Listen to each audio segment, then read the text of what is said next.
السلام عليكم حبايبي، يا رب تكونوا طيبين ومن ربنا قريبين. نبدأ بالصلاة على الحبيب. موسم الزيتون، كل سنة وانتم طيبين. احنا لقيت طبعا الزيتون غالي جدا جدا، فجبت كيلو واحد بس، ما فهنعمله بإذن الله. ومعانا حاجات كتير معانا هريسة الشطة الحمراء، ومعانا ليمون، معانا فلفل حامي، معانا ربطة كرفس، معانا جزر مبشور، معانا توم، معانا حبة البركة، معانا عصفر.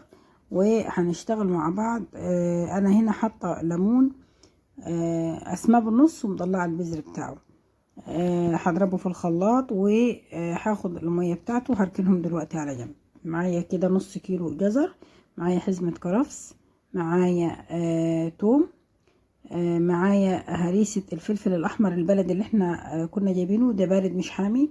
معانا حبه البركه، ومعانا العصفر، ومعانا الفلفل الحامي. هنقلبهم تقليبة حلوة قوي قوي مع بعض، عشان يعني عايزينهم كلهم يبقوا في بعض كده، متقلبين كويس قوي قوي، عشان يتبل معاهم يعني الزيتون، ويشرب من الجزر ولون الفلفل والحاجات اللي احنا حاطينها دي كلها.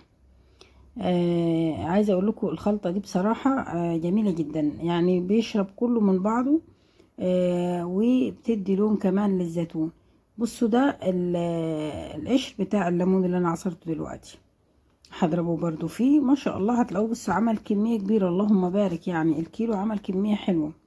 وهنا خلاص الزيتون. الزيتون ده يا جماعة انا ما فتحتوش. بصوا كل اللي بنشتريه من المحلات ما فيش زيتون متفتح خالص.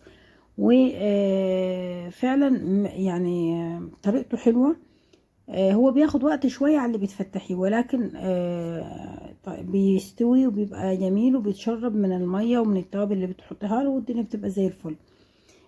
انا خدت يومين اغير له المية 3 مرات في اليوم، 4 مرات حسب ما انت عايزة.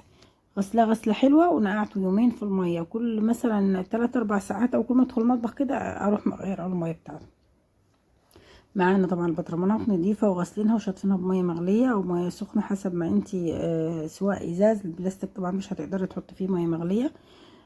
وبتنشفيها كويس اوي. هنعبيه في البطرمانات زي ما شايفين كده. و ما نكترش المية بتاعتهم اللي احنا هنحطها، عشان بينزل مية الزيتون نفسه، بينزل مية الجزر، الليمون، كل ده بينزل مية، فبتلاقيها بتبهدل الدنيا حواليها. فانتوا خلوا المية بتاعته قليلة، لان هو بينزل مية. وحطوه على صينية، يعني حطوه على صينية كده عشان لما ينزل مية تبقى في صينية يعني. كده خلاص حطيت الكمية كلها، وحطيت عليها الليمون. انا ده ليمون مقطعاه صغير، بنحطه على الوش كده يعني.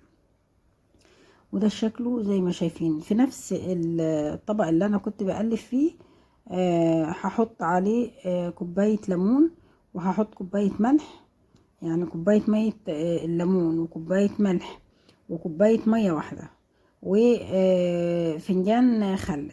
هنقلبهم كويس. الخل طبعا مش هنكتره قوي عشان ما يهرهوش، بس يعني بيخليه برضو ما يعملش وش ابيض من فوق. وحطيت معلقة سكر كمان. هنقلبهم كويس قوي قوي قوي. وبعدين نحط في المخلل زي ما شايفين كده. طبعا الطبق اللي انا حطيت فيه مكان الخلطة بتاعته، يعني فيها حبة البركة وفيها الفلفل، مكان الحاجة اللي انا قلبت فيها يعني. بص كده بمعلقة كده، شايفين اهو بايد المعلقة كده بنزل، عشان المية تنزل لتحت في المخلل، يعني ما يبقاش فاضي تحت. وبخبطها تخبطتين خفاف كده بحيث يطلع الهواء اللي فيه، عشان ما يتعرضش ليه. الهواء بيخليه يعمل الوش الابيض ده.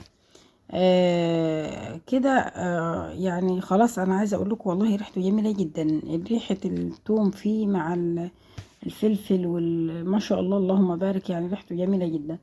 خلاص كده انا خلصت الكميه كلها، وحطيت على وشها زيت، وكمان معلقتين خل مع الزيت، عشان يمنع اي حاجه تيجي على وشه، الريم الابيض او اي حاجه زي كده. وما شاء الله احنا مخبطينه كده، مطلعين منه الهواء، كل سنة وانتم بألف خير. يا رب الوصفة تكون عجبتكم، ما تنسوش تدعوا ربنا يشفي مرضانا ويرحم موتانا ويصلح أحوالنا. يا رب إن شاء الله يرزقنا جميعا ويصلح حالنا جميعا. ما تنسوش فضلا ليس أمرا تدوسوا على اللايك انتوا بتتفرجوا. يا رب الوصفة تكون عجبتكم. كل سنة وانتم طيبين، وأحلى زيتون لأحلى متابعين.